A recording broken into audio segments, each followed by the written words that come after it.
Mediation is not arbitration. Disney Mandalorian actress Gina Carano taking firing suit to mediation. So there's a lot of questions that came out of this. This is from Bloomberg Law.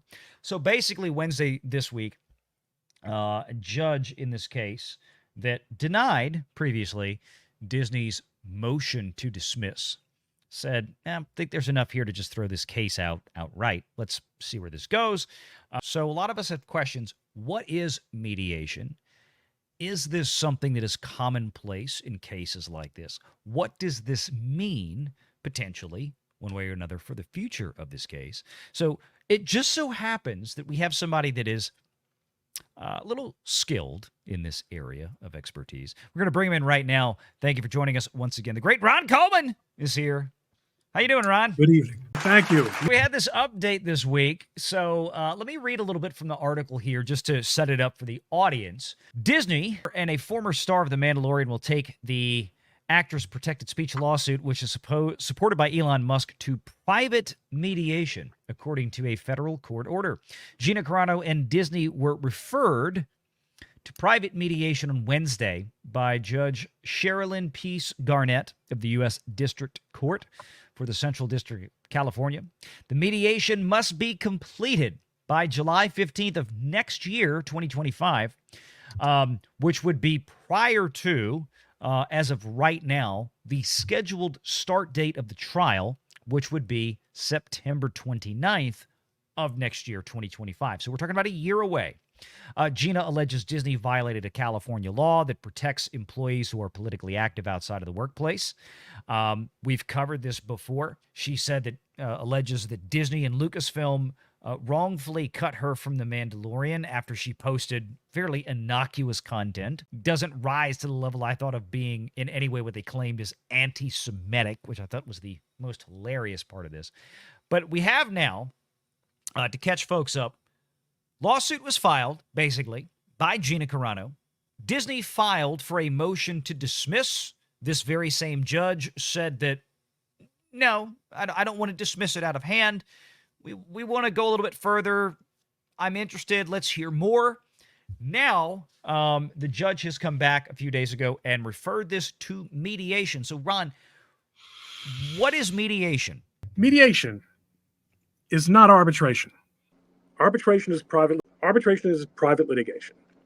And one of the things, in fact, that people asked when we had this discussion, when we were talking about the case earlier, was, isn't it rather surprising that this dispute wasn't subject to mandatory arbitration in her contract? And that was a little bit surprising. Mm-hmm. But in any event, mediation is an attempt to settle, which is guided by a mediator. Mediators have all kinds of techniques that they use to bring parties together to isolate issues, and they can be incredibly effective. What the judge did here was, I saw in the chat someone asked, Ron, was this mandatory? Yes, the judge did order mandatory mediation, but she also said that it had to be finished before next June. Right.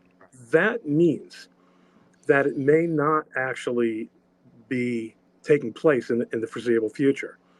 And it probably makes sense that it won't, because what the plaintiff is going to say, what Gina Carano is going to say, is that my ability to get an adequate settlement here depends on my getting discovery.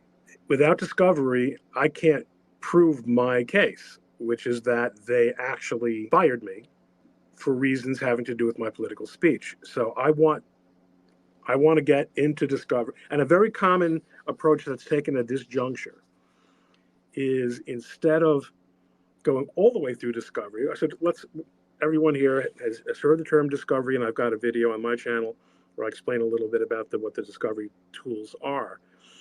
But there are basically two broad categories of discovery. One is what's called paper discovery, and one's depositions. A very common approach to dealing with a mediation order such as this one is to say, let's exchange paper discovery, which in a case like this is probably a 3 to 6 month job anyway.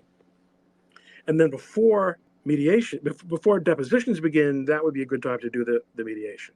One of the main arguments for doing that in a normal case, the kind of cases that lawyers such as myself handle generally, is you save a lot of money. Depositions are where things very frequently start to really ramp up in cost. This is not what you would call a major documents case. Mm-hmm. There are going to be documents and there are going to be issues with privilege and that sort of thing.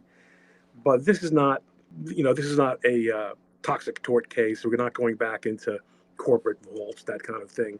Mm-hmm. So paper discovery should actually be fairly manageable. The problem is, if you don't get any discovery, you basically end up in the same exact position you were in before the lawsuit. I say yes, you say no, and neither side has much of an incentive. Okay, so Disney will say, sure, we lost the motion to dismiss, but you've got nothing. She might have more than nothing. We don't know exactly what proof Gina actually has that Mm-hmm. people have provided her with, but what she wants is the stuff that she doesn't have. Discovery will proceed probably through the rest of the year. Mm-hmm. And then sometime early next year, there will be mediations are usually 1 or 2 day affairs. The And preparation obviously might take a long time, but the actual event itself, you're saying, is what might take a couple of days. Yes, just like trials and elaborate productions and weeks and weeks of preparation and all kinds of pre-trial motions. Mediation is usually much more efficient. What the mediator will usually do is say, I want a 5-page mediation statement from each side. And you can attach a certain amount of evidence to that or not. The mediation statement is meant to give the mediator a sense of what each side believes is its best case. Mm-hmm. And he'll also ask for a settlement position. What are you looking for? So do we know who the mediator is and how is that selected, Ron? In most courts, there is a panel of mediators that the parties are, as a matter of first recourse, recommended to consider. And these include distinguished private mediators, many of whom are former judges, and all of whom have been trained in mediation. Someone once recommended to me that I might find mediation to be a nice approach to my career, to adding that on. And my problem with mediation as a mediator is that they do these breakout sessions. There's usually an introductory session. Some mediators skip the introductory session because they don't really usually accomplish anything, and sometimes they just reinforce bad feelings. And then there'll be a breakout session, and most of the time the mediator meets first with the part based on the pre-mediation submissions. That is most likely to need to be brought. Whatever is shared during mediation Mm-hmm. is confidential unless one party authorizes the mediator to disclose it to the other side for purposes of achieving a settlement. It also cannot be used in a litigation. It's not admissible. That's one of the things I was going to ask. To try to reach some type of agreement or consensus before it goes to a full trial, so they can show up and say, Your Honor, we've resolved our differences. We've come to a settlement. It's going to be private. And okay, moving on. So just to be clear, though, during mediation, there is some sort of a discovery event there, obviously, at least to the mediator. Everybody wants to know about the emails that Gina has alluded to saying that she has a cache of, right? Between herself, people at the Walt Disney Company, people at Lucasfilm, and that could be Kathleen Kennedy herself. That could be Jon Favreau, who was there, Dave Filoni, Pablo Hidalgo, Carrie Beck. God, these were names that came up in the lawsuit. Maybe some interoffice emails between her and Pedro Pascal. We don't know. But she's got a cache of emails where she was claiming, I've got proof that I was being bullied and harassed incessantly while all this was going on, and I wasn't going to just take it, and I wasn't going to do what they wanted me to do. They terminated Cara Dune as a character in Star Wars, who was going to have her own TV show and all this other stuff. If she were to share those emails with the mediator, her legal team and Disney's legal team would, in theory, have to agree on, that's not going to be made public. And Correct. if it goes to trial, I'm assuming they would re-enter that as evidence, or would that carry over from the mediation? What is it that's held private in the mediation from the actual trial? An island in time.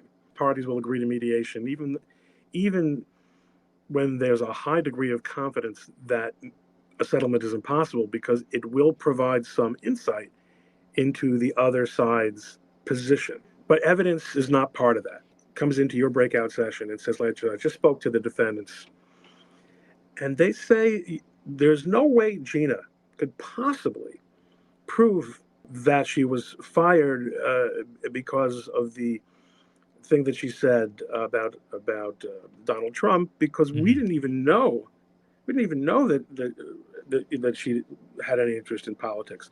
So then you say to the mediator, well, actually, we've got binders here of the evidence that has been exchanged in discovery, and here are 5 emails, and here are 4 tweets, and here's a memo, or whatever the case may be. Remember, the mediator is not making the decision. He's trying to bring the sides closer. As someone pointed out in the comments before my computer froze, the mediators really, really lean.